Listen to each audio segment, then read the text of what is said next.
Okay, next up we have what should be a very interesting chat here. When NFT-enabled games become fun, then we win. Please welcome to the stage Paul David and Daniel.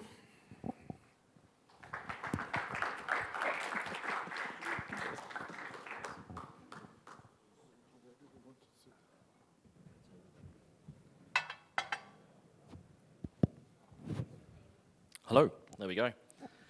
Thanks, Hey guys. Do you want to kick off, Daniel? Sure. So quickly explaining why we're just two. One guy rug pulled, unfortunately. So we're doing a chilled fireside chat today. And yeah, quick introduction about myself. I'm Daniel. I'm in the space since 2016. Unfortunately, I'm still a gamer, but I don't have enough time to play anymore. But I have like 10K hours game time, and I'm proud of that. For me, it's not wasted time.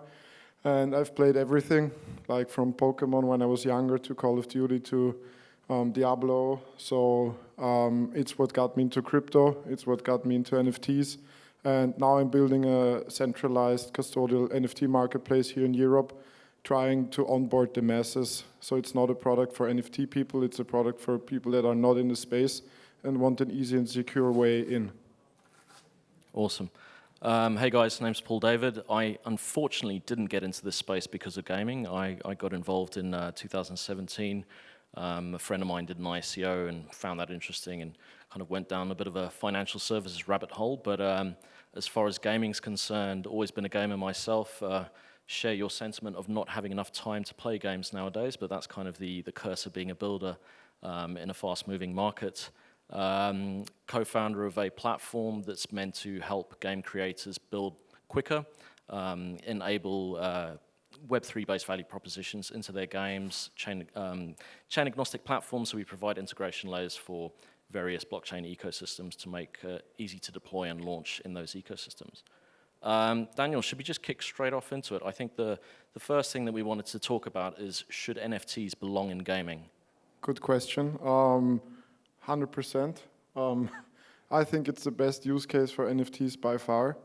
NFTs are digital only, and I think NFTs thrive most in a purely digital world. And for example, I don't know, like for me it just makes perfect sense just thinking about, for example, competitive gaming. You have like one weapon played by 5 of the best players in the world. Imagine like a boxing glove worn by Mike Tyson, Ali, and now, I don't know, like you have everything on chain. Every asset gets more value. You have a second economy by trading it. Gamers understand that digital objects can have sentimental value. If I would be able to own the stuff I used when I was 14, I would love it, and I would just like to have it because I have an emotional connection to it and not for the sake of earning money or trading it, but just because I like it and I have memories attached to it, even if it's just in a game and digital. So for me, I mean, digital ownership makes a lot of sense in gaming, and NFTs 100% belong there. I agree, but I'll go further than that. I actually got into this space because I had a love-hate relationship with a particular game that I was playing, which was Lords Mobile. And it's free to play, which obviously most free-to-play games, pay to win, you know, how deep's your pocket depends on how you can do.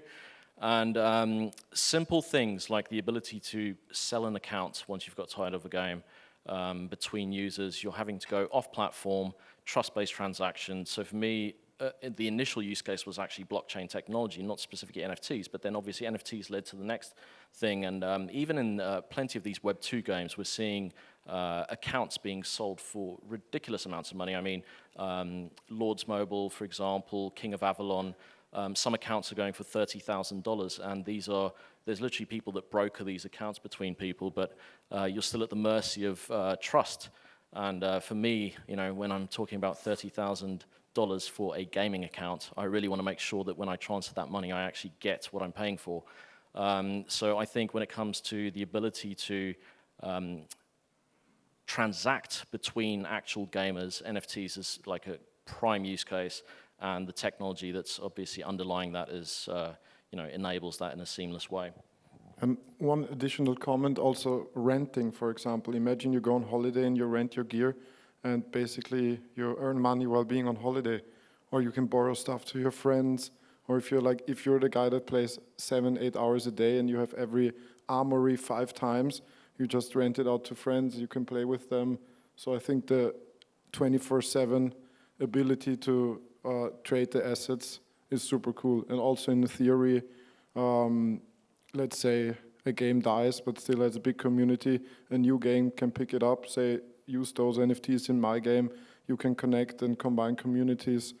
I think, yeah, pretty obvious why NFTs belong here. I think you hit the nail on the head. I think that's one of the things that the Animoca guys are really excited about, is you see people creating an NFT. It might not even have been created for a game, but then you have a third-party game studio say, actually, that's a cool-looking piece of art, whether it's a 3D model, it could be a race car. Why don't we build a game around that? So all of a sudden you have these assets that can move from one game into another, even though it's still quite early stage as far as that's concerned. But I think it just opens up this huge opportunity, and ultimately if the individual is the one owning that asset, you don't have all of these potential IP issues. In your opinion, is there something wrong with NFT-based gaming or Web3 gaming right now? I don't like play to earn. Sorry if I offend anybody here, but nobody plays a game to earn money. At least I don't know anybody. So I think it should always be fun first. I mean, the title says it. People should build NFT games or Web3 enabled games because they're fun and because they want to build a game, and not because they want to have people earning money by it, because then we end up where we were in 2020 DeFi summer. You farm sushi, it dumps, next day you farm hot dog, next day taco, and you move to the highest APY, and if your players don't earn money, they stab you in the back and leave your game the next day, and it's over. So I think play to earn is not a sustainable way to create a game. Fun first. Players play 8 hours a day because they like the game and not because it's their job. That's what I think is wrong. And the other thing that is wrong, in my opinion, is everybody tries to build games for the NFT community. But to be honest, we are maybe 5,000 active people. That's not much for a game. So people should build games that are targeting the masses and try to bring them into NFTs without forcing them to have a private key and to own crypto. It should feel naturally like a game, and you slowly somehow introduce them to ownership of the assets in game. So I think these are the main 2 problems. Like, play to earn is not a sustainable model, and we have to build games for everybody and not just for the 5,000 people that are active in this space. And yeah, we see some improvements there, but if you walk around the conference, I think not everybody has got that message yet, but it's also just my opinion, so I could obviously be completely wrong. Maybe just biased. I don't have much to add. The only thing that I would say is that I think quite often when something new starts, it's started from a need rather than a want.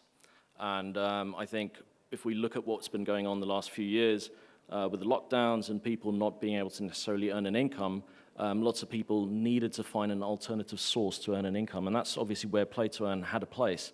But I completely agree, the lack of sustainable in-game economies is frightening. And yes, we can go down the route of creating an economy for let's say, a collection of games, an ecosystem, but I've not really seen anybody that's cracked it in a way where there's actual ongoing utility for a token within that ecosystem. So I agree. I think it's a race to the bottom in many of these gaming economies. What are you excited about? Who's building cool stuff? Maybe someone knows the PFP. So I'm bullish about Otherside. Obviously, they have Improbable.io in the background. They have 1,000 people, 100 people only working on the other side. I guess that's more than at least 50% of all other Web3 games combined. They have unlimited capital, so I'm a bit biased, sorry, but also the demo was really cool, 4,000 people, browser-based, being at the same time without really FPS drops or lags. So I'm bullish on Otherside, but we'll see how, like, we don't know much about the game yet. Nobody knows what a coda is, so let's see. I like Treeverse from Loopify. I think they're building something cool, trying to, as I said, not focus too much on the NFT blockchain part, but creating a fun mobile game. I think Immutable is doing cool stuff downstairs on the 4th floor. The games are fun. Yeah. Awesome. I think I agree. I also like what the guys at Cathione Gaming are doing. I'm not involved with them at all, but the angle that they're going from right now is they're trying to actually get Web 2 games, existing Web 2 games, to come into their platform and then potentially look at where they can use Web 3 value propositions and NFTs to add value to the actual player base rather than necessarily being non-game creators starting from scratch. So I think there's, as I said, I mean, one of the reasons why I got into this space was because of a Web 2 game that I had a love-hate relationship with, and I even actually approached the publisher myself and said to them, you can solve quite a few of the retention issues using this tech, and needless to say, who was I to talk to them? But I think Cathione's doing exciting stuff on that front. And then there's a couple of people in the audience here that are also bringing existing IP from other areas of entertainment into the space, such as Japanese cartoon, anime, the whole works, and I think there's going to be a huge amount of movement in Southeast Asia when it comes to these value propositions. The Southeast Asian community is just basically embracing it so much quicker than the Western world, so keen to see what's going to come from there. Maybe one additional comment. I'm also excited about, I think soon a big game studio will be bold and make a move in NFTs.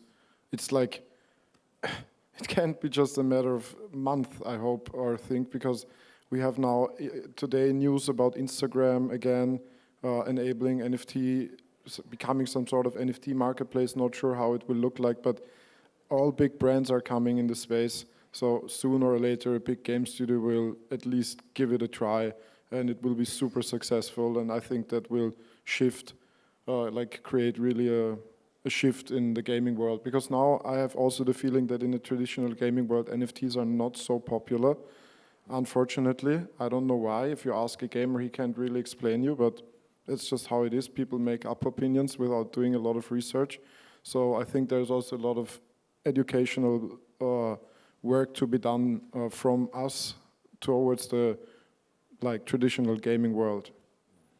Yeah, I think it's also one of those scenarios where the haters are always the loudest at the beginning. So, people are having their perceptions influenced by negativity first rather than positivity, and then the communication from the actual studios building these games is probably too technical focused rather than showing you this is a cool game and this is why it's cool, and oh yeah, there happens to be some NFTs involved. I think as one of our last things, what advice would you give a game creator or somebody that's looking to build a Web3 enabled game right now? Basically, a summary of this panel. Try to build a fun game, focus on a broad audience and not just the NFT community.